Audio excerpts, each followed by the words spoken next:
So thank you so much, Neil. Thank you so much for joining us on this panel for blockchain and cryptocurrency. Uh, as we all know, these topics are extremely trending. So here we have some industry experts will join guys soon. But for now, Neil, over to you. Please introduce yourselves and yourself, and we can begin the session. Yeah, so thanks Tanya, right? So if I'm thanks Tanya, and hi everyone.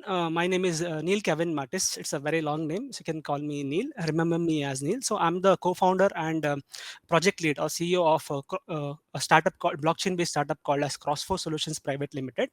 We are specialized in development of blockchain-based apps, and recently you might have heard the news of government of Maharashtra issuing more than 1 million education certificates, the largest blockchain implementation in the world for education certificates. It was us. So basically we are into blockchain app development. So that is a short intro about me. um, okay, so since this is a free flowing conversation, right, and crypto or blockchains is a very large aspect, so probably I can speak about it for days, and it's not like you can watch one session or one video and understand blockchains. Understanding blockchains is a very large, very long process. So the other panelist Yes. is also there on the Good call, afternoon, I think. Dipanjan. Thank you so much for joining us. I hope the tech issue is resolved now. Dipanjan, you're on mute. Just wanted to point that out.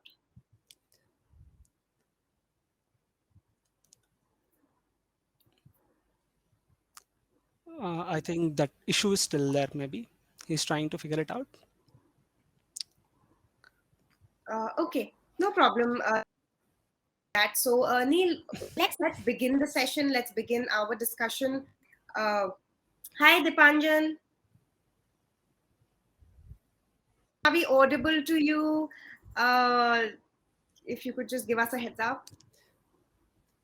I'm sorry, Dipanjan, you're on mute. So if you could unmute yourself.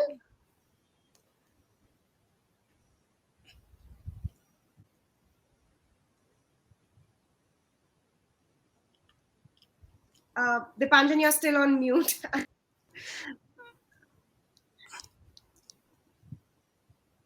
There is a mic button, Dipanjan, at the bottom of your screen.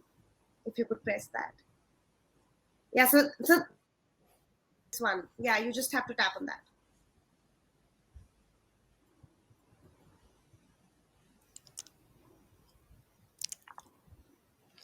Okay, while we have Dipanjan back, Neil, my first question to you would be Uh, why? uh, Tanya, just one intersection. So what I did was I have actually, so I do business development for my startup, and usually when I talk to people, I would like to have one, PPT, talk with respect to a PPT.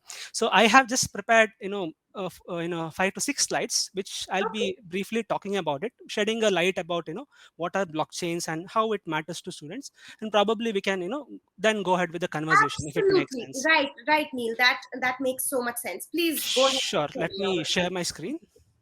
Yes, I hope you can see my screen, right, yes, Tanya? I can see it. Yeah. So again, right, crypto or blockchain is a thing that everyone talks about, but probably no one understands, even including me. And this is something similar to, I would say there is a tale of, blind people, blind men and elephant, right? And everyone is trying to describe this as this. Everyone has their own definition of blockchains. But I would say that in a simplistic term, it's a revolutionary new way in which we can make anonymous people on the internet to coordinate with each other without cheating each other. And okay, why is this important? So let us just think from first principles. See, we humans, we are also an animal, social animal, and how we kind of distinguish ourselves from rest of the animals is because we can network, and we can network beyond our genetic boundaries. So if you think critically again, language is a network, religion is a network, India is a network, the company you work for is a network, or Facebook is a network, and so and so. And in any given network, which is a coordination of people, you have network resource givers and resource takers, right? And you know that humans are by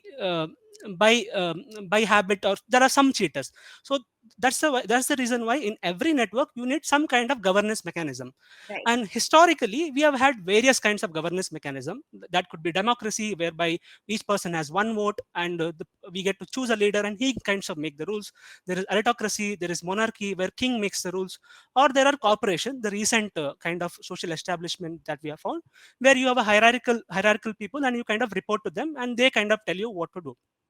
And these kind of structures have worked to certain extent, but problem is in these kind of structure you're kind of concentrating a lot of power at the head, and it can lead to a lot of mismanagement or vulnerability in the structure. A simple example would be, so for example, uh, I'm kind of hearing echo in my Voice echo. Dipanjan, could you mute yourself coming from your end? Okay. Yeah. Okay. Yes, Dipanjan, you are. Thank you so much. Yeah, I think the issue is fixed now. Okay. Fine. So if you could mute yourself, I think that will be better. This works. Yes. So as I was telling, for example, again there is an echo, Tanya. Okay, this is fine now. Hello. Yes, Neil, is this better? Yeah, now it is better. Yeah, I'm not able to hear any echo. So as I was telling, so when you kind of confer power in the hands of few, they tend to cheat it or make it kind of use it on their own. For example, government of India doing demonetization is one example for this, or recently Facebook deplatforming Donald Trump is one example for this.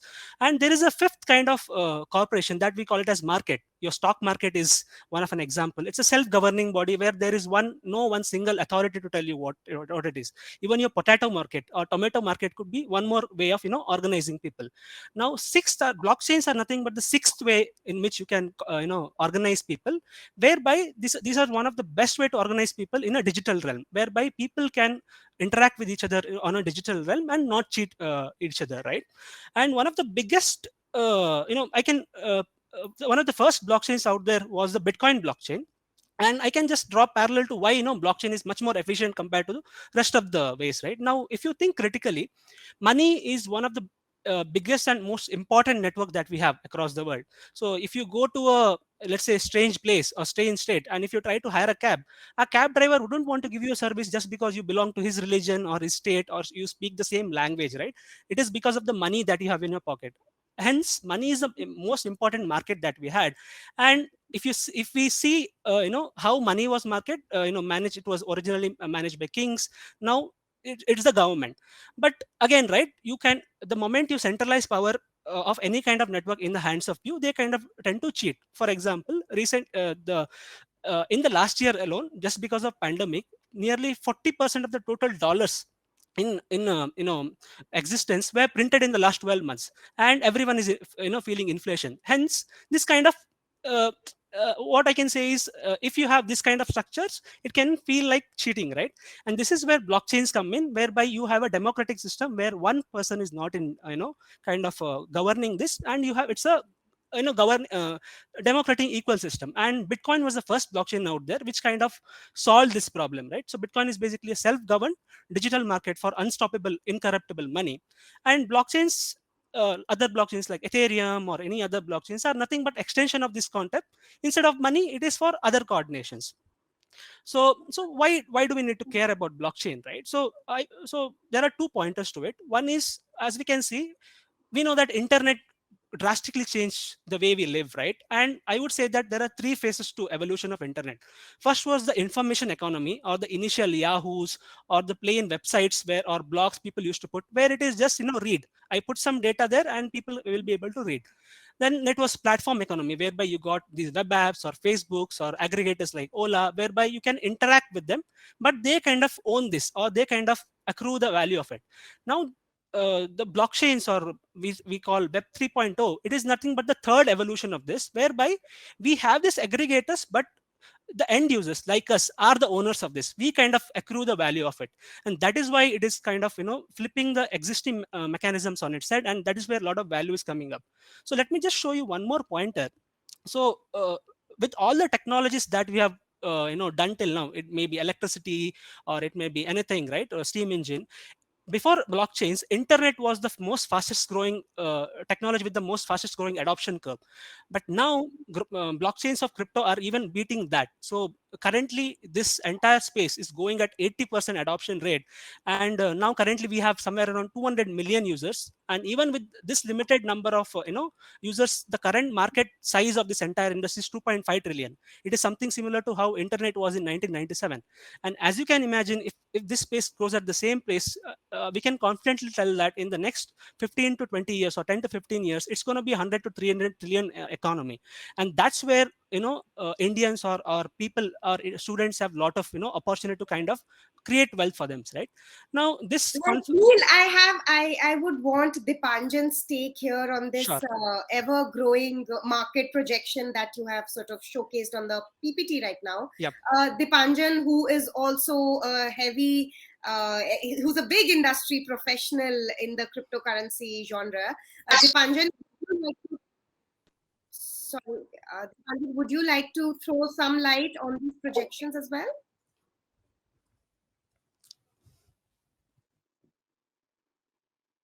Dipanjan, we can't hear you. Dipanjan, I think, and so are you, Neil, if you're trying to talk. Dipanjan has muted himself. Yeah.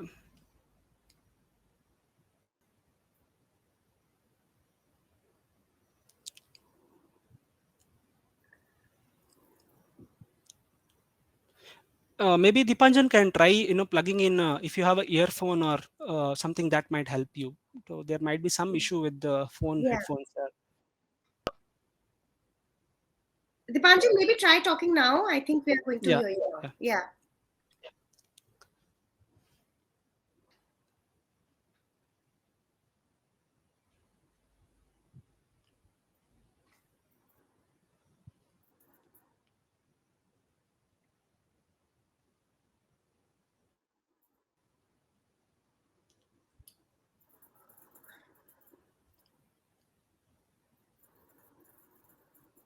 Dipanjan, are you there?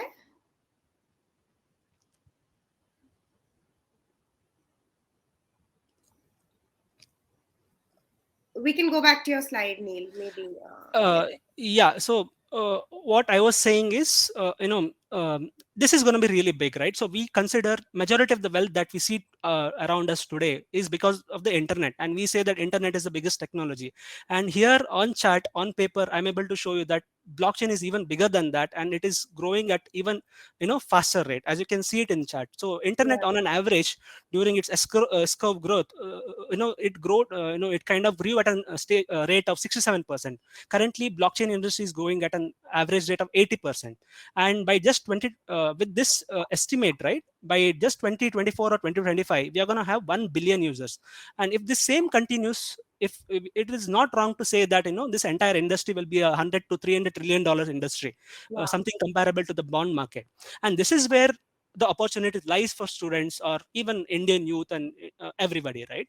So since this is this conference or this talk is more targeted towards the students, I would say that there are various ways in which students can kind of get them involved with this kind of revolution, or become part of it, or reap value from it. So I would I have pointed out 4 important parts.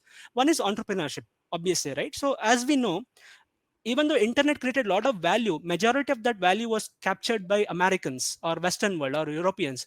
We were just captured the end of that, just the outsourced part of it.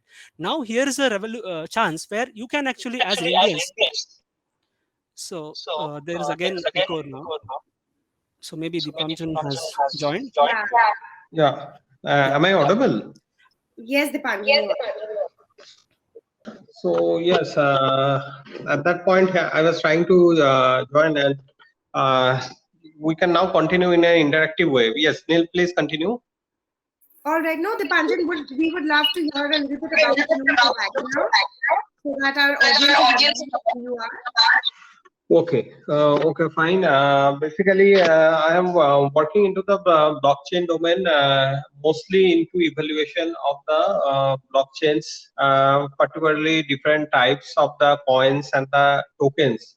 And mostly my work is into the startup who are into the blockchain, into the companies who are portfolio management services, and what type of blockchain they are using, how they are doing the scalability, and what are the use cases. So based on the use cases, how the companies are going to draw the monetization.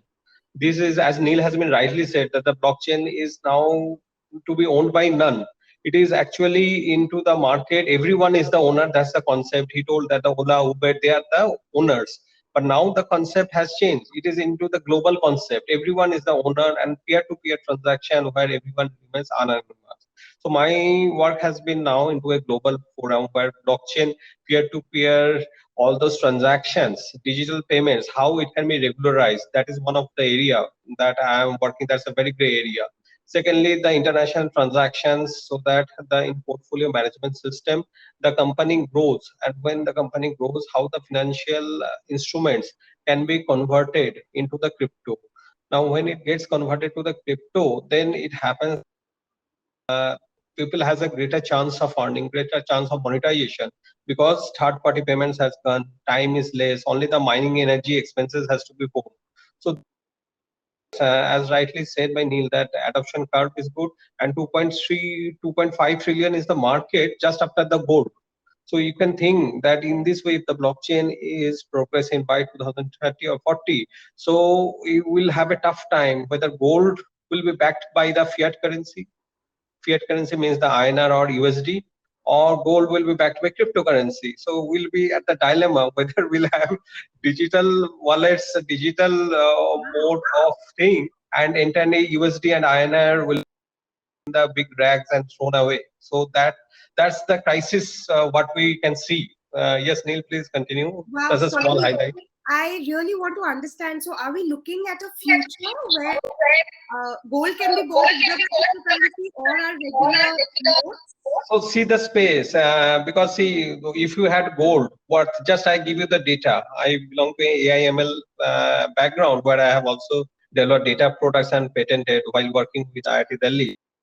Just I gave you the background that in such scenario in 2010, the cryptocurrency market, anyone has invested there at 1 lakh, and anyone has invested gold for 1 lakh, right? See the two very useful data. So in 10 years back, when you invested 1 lakh in gold, and 10 years back when you have invested in cryptocurrency, at that time Bitcoin was the only cryptocurrency. So now Bitcoin is 500 CR, and it won't fall to 250 CR, that's for sure.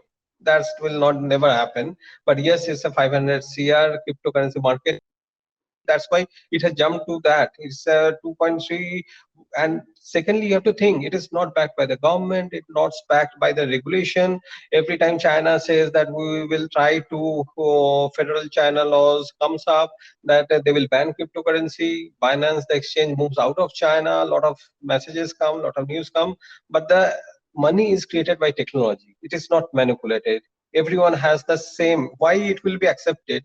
Because suppose countries like Mexico, Zimbabwe, or even we can take Afghanistan, who are in wars, they will suffer tremendously in terms of the currency. Currency will be highly depreciated. But think, if they had converted to, as Neil said, Ethereum, Bitcoin, they are the market drivers. Even if the crisis had happened, still they have not depreciated. So that's the best part, that the country, irrespective of the, all the type of corruption, all the type of earthquakes, tsunamis, or whatever catastrophe has happened, still these countries' fiat currency or their own currency has not been depreciated. So even the gold is just, now the gold and crypto will be at a fighting place in coming 10 years, because utility, now it comes to the utility. Blockchain, as Neil said, it has a tremendous utility, like metaverse created by the Mark Zuckerberg, Facebook. So they say that you sit in a hall and enter global, working and interacting in such a way that utility is tremendous. Everything gets done within the globe quickly, and when money is flowing within the globe within a second, everything can flow within a second. So obviously there will be a dilemma because the way the crypto is moving, I especially manage global companies who are trying to put into the crypto into their balance sheet, and this is a very interesting thing that few times back, I mean 2021, Azim Premji also. I think we've lost Dipanjan. But talking of companies trying to pitch into crypto and getting it in their portfolio, Investing in crypto. and getting it in their portfolio.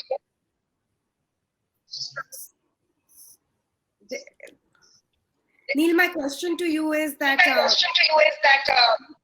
I think he has to mute his this thing, otherwise there'll be echo. Dipanjan, I think you'll have to mute yourself. Sure.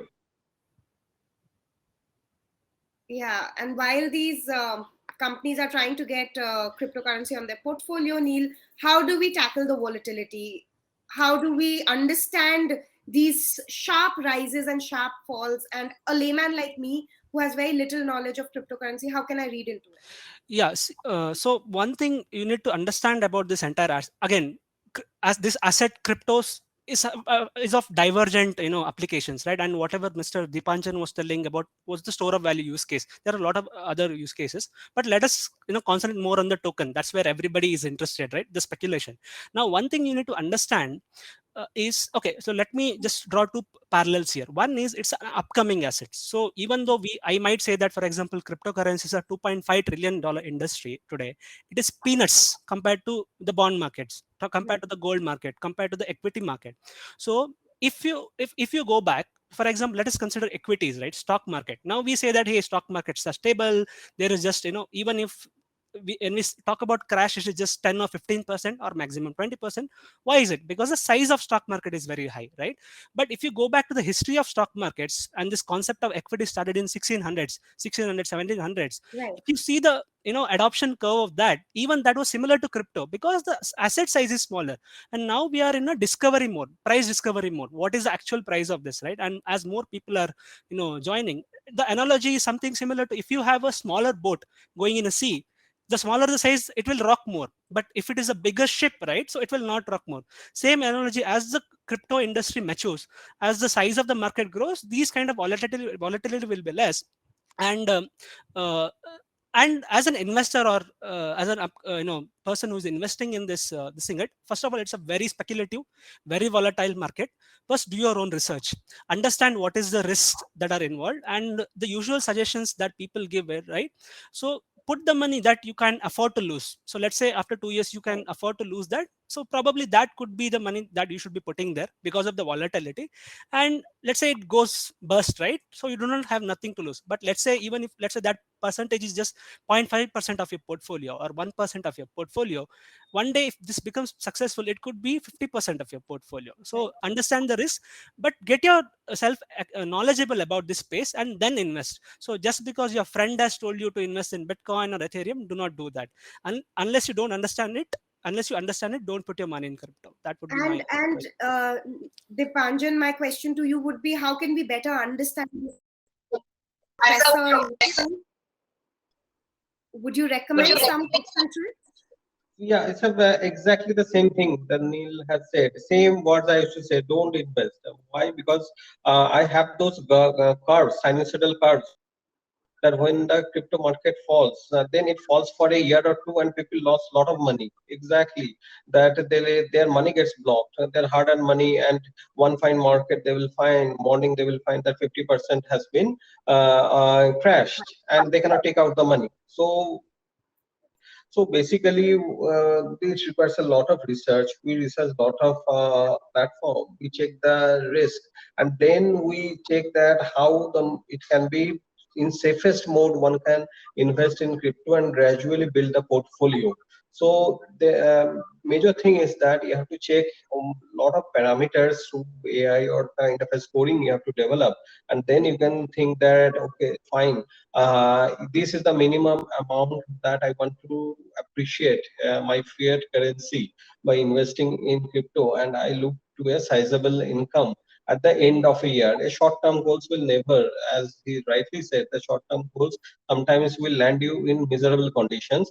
So have a long-term goal, have a long-term portfolio, and invest with those who are expert, who are into it for 3 4 years. So though they have seen pandemic, they have seen the crypto fall, they have seen what are the causes of the cryptos and the risk. So exactly that, don't go by the friend. You know, comes in the net. I see that these are the top 10 coins, but it's not the case. And rightly, it has been said that token, obviously, companies token, at if there is a very strong public behind it, if 1 lakh or 2 lakh people are into a system for and they are earning through the cryptos in a sustained way. Even during the pandemic, even during the crypto crash, they are having the sustainable income. So that company's token really appreciate, and obviously I have good portfolio, and I can say that I had been into the Nasdaq for a long time, but from Nasdaq I moved here because some companies are making good use of this volatility. Some companies are making a good money from that, and if you be associated with those companies, you will be safe because they have a lot of fund manager. They are into it day and out. So better is that you have to find a, rightly said by, compared by Neil, that we have to find a boat which has a lifeboat, basically, that when the market falls, how the company reacts. So that's the main part. So that's you research that, okay, how the company is performing when it has hit an iceberg, whether it will be Titanic or whether it will be a life saving. We have someone in the chat box who commented. Dipanjana, request you to mute yourself. Thank you. So we have someone in the chat box who's mentioned that I recently invested on Nebula's crypto, 11,000 rupees, and within 2 minutes, capital has become 3,000 rupees. On a macro level, associating yourself to companies that are trustworthy, credible, done their research. But on a micro level, when you want to invest and when you want to get out there and learn it for yourself, Neil, what is the right approach to do it? Yeah, again, the first base principle I would say that DYOR, do your own research, educate yourself about that, and so I would say that, let's say you have certain amount of portfolio allocation, right? Let's say your allocate, let's consider that your cryptocurrency allocation is 5% of your entire, or 10%. Now let's zoom into that 5%. Let me zoom it that into 100%, right? Again, there is nothing called as sound strategy or something like that, but usually if you see the entire history of crypto, if you had a long term investment and if you had invested in very sound projects with sound metrics, you wouldn't have lost money. People like for example, these kinds of incidents happen when you kind of do this on a short term basis and in illiquid markets. So what a better approach would be, see, there is something called as Lindy effect, right? So the longer a technology remains, highly likely to, I mean, it's highly likely that it is going to persist longer. So probably, if you want to get yourself acquainted with this market, get yourself into the blue chips. Again, this is not a investment advice.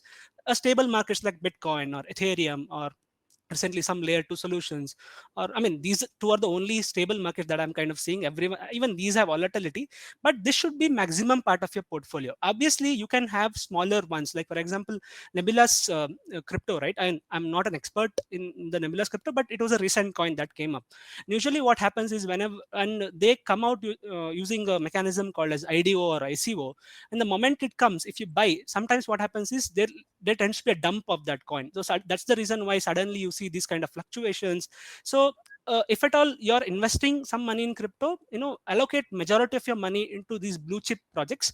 And if you want to experiment with these kind of projects, right, then you should either have a long term goal, and you should have a conviction that, hey, this will work for next so many years, and maybe that crypto will be profitable within 1 year or so many years. Because there have been situation where, for example, if you take 2008 crash, right, you would have invested when Bitcoin was at $20,000. If you had invested, suddenly it fell back up to $3,000, $3,500, and you would have said, hey, I have lost all my money. You would have exited this. But if you had a long term bet about Bitcoin, or if you're educated about the cycles of Bitcoin, that then you know that within one cycle usually you tend to be profitable. Now even if a person had bought at $20,000, currently the price is hovering somewhere around $64,000, so you would be profitable even now. That's why you have a long horizon. Study more of the about the project. Just make sure that it is not a simple pump and dump scheme. And once and to evaluate a project, there are various metrics, right? For example, what is the Lindy effect? How long this protocol has been there? Or if it is a new project, who are the people behind it? You can just go to their GitHub repository and see how many actually contributors are there. If it is just 2 or 3 people, it's a big red, negative, red flag, right? Or how the allocation of crypto is happening. If 60 to 70% of the crypto is allocated to the founders itself, definitely they're going to dump, right? So you should look at all these metrics and then make your educated guess. Wow. And Dipanjan, do you recommend of any academic platform to get this knowledge? Yeah, platform. There are different platforms like Coinbase is a platform. Is there? People have moved from the Coinbase because they are investing into the startup. They don't want to take the risk. So what I would say that yes, there are 3, 4 platforms are there who are hedging the risk. Now you have to see not only the platforms. Like while doing that, what are the tokens they are having? And rightly Neil said the allocation. I looked into the allocation that okay, fine, the founders will be getting if there are 2 lakh of the tokens, and founders should not get more than 25,000 of the coins, and that even the founders have to sell that coins when it gets allocated in the DApp wallet. DApp wallet is the decentralized application. So thus the founders will lose the stake on day one. So when the founders lose the stake on day one, and if there is a consistent demand is not very erratic with the maximum and trough coming. It is a consistently the price of a $2 coin is increasing to $3, $4, and over a period of time, maybe in a 6 months, if the coin has increased 10 times. So these are the mathematical parameters one can use. Like in stock, people use P by E ratio. So these are the things that if we consistently it has increased to 10 times and it is sustaining, there is no downfall that can be marked, which can be more than 10% level. So we can say that their use case is strong. Their use case, it is not a meme coin. Meme coins are called the shit coins. Like you see, Elon Musk has put his favorite doggy's pic into the Shiba Inu, and Shiba Inu everyone was buying. I told everyone, those who had invested with the stable portfolio, they immediately went to pull that Shiba Inu for 1 lakh, 2 lakh, whatever they had. And moment the euphoric has gone, it fell down so much that they lost money. So that's why the meme coin are called the gossip coin. So rightly Neil said that you have to do a very strong research, and then you will able to monetize, and consistently you will be monetized. But those chances requires a very strong study about the used case. Dipanjan, sorry, but requesting you to mute yourself. The voice is echoing. Yeah. So, Neil, are you aware of, while these are the platforms that facilitate trading, I guess, are you aware of any programs or, any academic programs, to be more specific, that students can take up to be industry relevant, to understand the space better, and most importantly, to be employable eventually? Yeah, I mean, there are various kinds of again, I would say that taking a step back, crypto is in discovery mode, so no one has kind of figured out, so everyone is trying. So if it is not established industry, like for example civil engineering, where there's a structured course, right? You have to go through this path. So everyone is kind of discovering their own path. So I would say that if you want to understand blockchains, first start with Bitcoin. If you don't understand Bitcoin, you don't understand blockchains, right? So probably going to its white paper, and there are educators like Andreas Antonopoulos. You can watch his videos, and there are books like Internet of Money volume 1 and volume 2, and even Mastering Bitcoin. Once you understand the basics of Bitcoin, right, so then you understand the philosophical part of blockchains. That is very important to understand. Once you understand this, let's say you want to go through a structured course route, there are various kind of courses. For example, there is an academy called Sailor Academy, which kind of teaches about the primitives of blockchains at free of cost. You can take up a course there, or you have a lot of courses on Udemy to teach about blockchains. Or let's say you are into programming blockchains, you want to develop Solidity, you want to become a Solidity based EVM, you want to develop dApps over Ethereum or smart contracts, smart contract based platform, you can take up some Udemy courses. And there are a lot of channels like Eat the Blocks or dApp University on YouTube for free of cost. You can just take up these courses and get yourself acquainted with that. There is no a single route through which you can go, because this is in a discovery mode. But I would say that get yourself acquainted with Bitcoin first, its philosophy. The moment you kind of get that part right, learning the rest of the part is not that. Rest of the blockchains, programmable blockchains, is not that difficult path, I would say. And you have courses on Udemy. I think there are courses by even Khan Academy, and there is an educator called as, I mean, this is especially for programmers. If you already have a programming background and you want to become a good Web3 developer, right? So there is an influencer called Preeti Kasareddy. Just check her out in Twitter. So she conducts cohorts of classes for Web2 developer to kind of migrate to Web3. So you can take up her course as well. Yeah. And either of you would like to answer this. Is it important to know coding, or I mean, do you need a particular background to be able to be industry relevant? Yeah, probably I'll shoot at that. So I am a civil engineer currently Okay. founding a crypto startup, right? I had zero technical background. I just fell in love with this technology. Like it was as I say, rabbit hole, right? The more deeper I go, it was fascinating to me. So then that's why, even though I was from a non-tech background, I kind of taught myself all this, and now I can code blockchains also. But see, coding blockchains or just the development part is not only the job opportunities that lies there. Obviously that is the best kind of job opportunity lies there. Just to give you a pointer, right? So now there's a huge demand for DApp developers with at least 1 year of experience, and freshers who come out of colleges are getting paid something like $100K as a starting salary to Wow. Wow. work remote. So this is the Right. kind of the talent crunch or the gap that is there, and there is a lot of demand for it. So but you need not restrict yourself to this blockchain development, right? Let's say you do not have a coding background and you're not a good coder. You need not go and learn coding. Learn about blockchains, learn about the philosophical part of blockchain, interact with the blockchain, probably do some DeFi operations. You don't have to have any blockchain Right. knowledge for this. And once you have this knowledge of blockchains, right, then you can go into specialization. Now apart from developers, there are various kind of roles. So a crazy role would be, for example, let's say you're very good at memes. Now many of the crypto companies are hiring something Yeah. called as meme chief meme officer. So let's say you're good at memes, then you have knowledge of crypto, so you probably can be a chief meme officer of that company, right? Wow. Let's say you have good writing skills, you can probably become a blogger for that company. Or let's say you have very good sales skills or business development skill. By knowing basics of blockchain, then you'll be able to go and sell these products for, there are a lot of Right. roles, So right? there are a lot of, Yeah. so in short, there are a lot of functions within this industry which you can Yeah. take up based on your strengths. Yeah. Dipanjan, are you seeing amongst your students a shift in perspective and wanting to pursue these roles? I'm fascinated with my students. In fact, they are guiding me. They are the pilot, and they will not do any job because they are now a millionaire. So that's a trauma I got.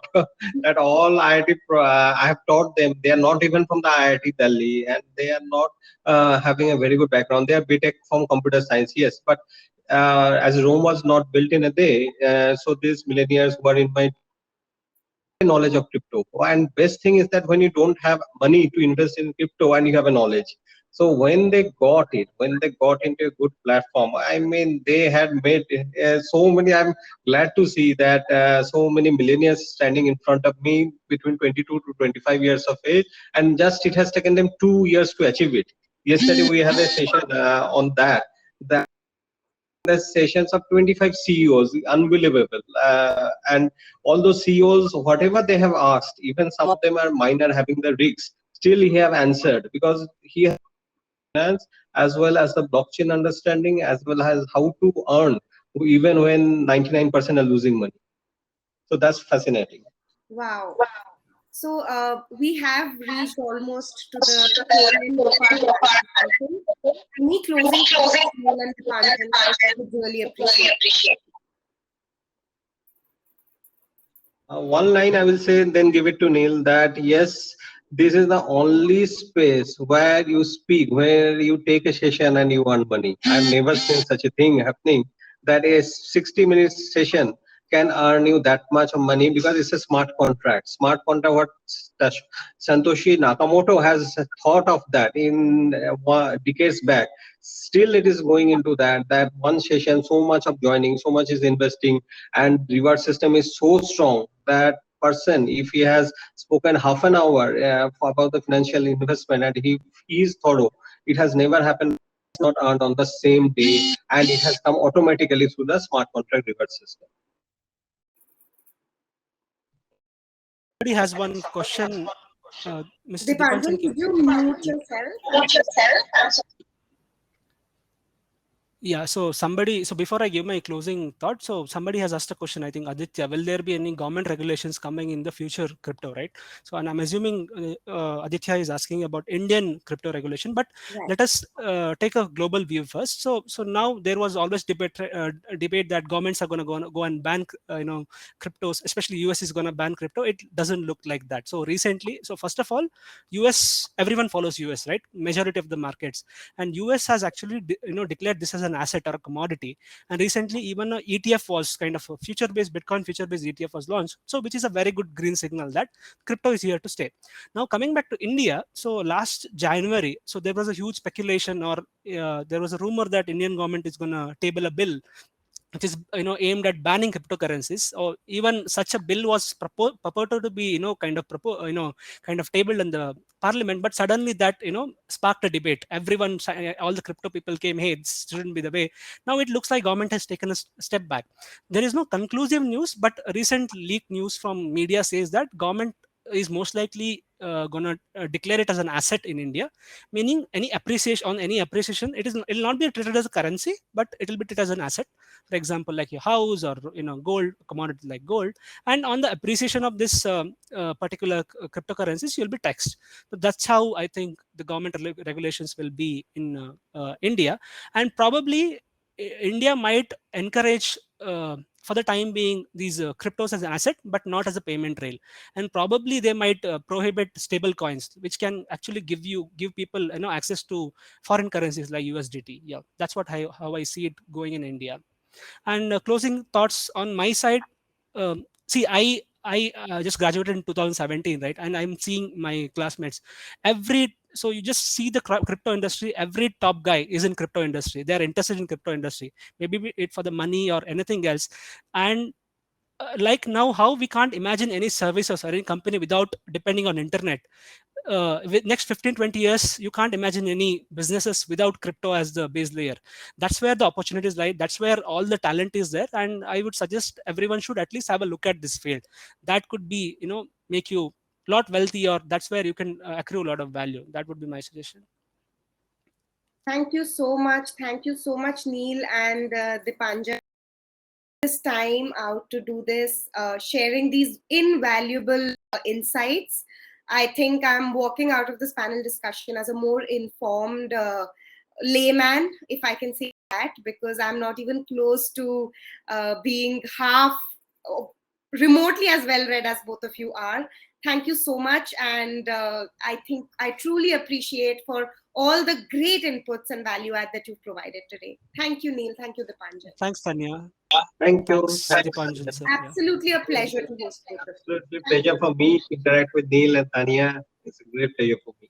Thank you so much. Thank you, Neil, for the presentation. Also super informative. Thank you. Bye-bye. Thank you. Bye.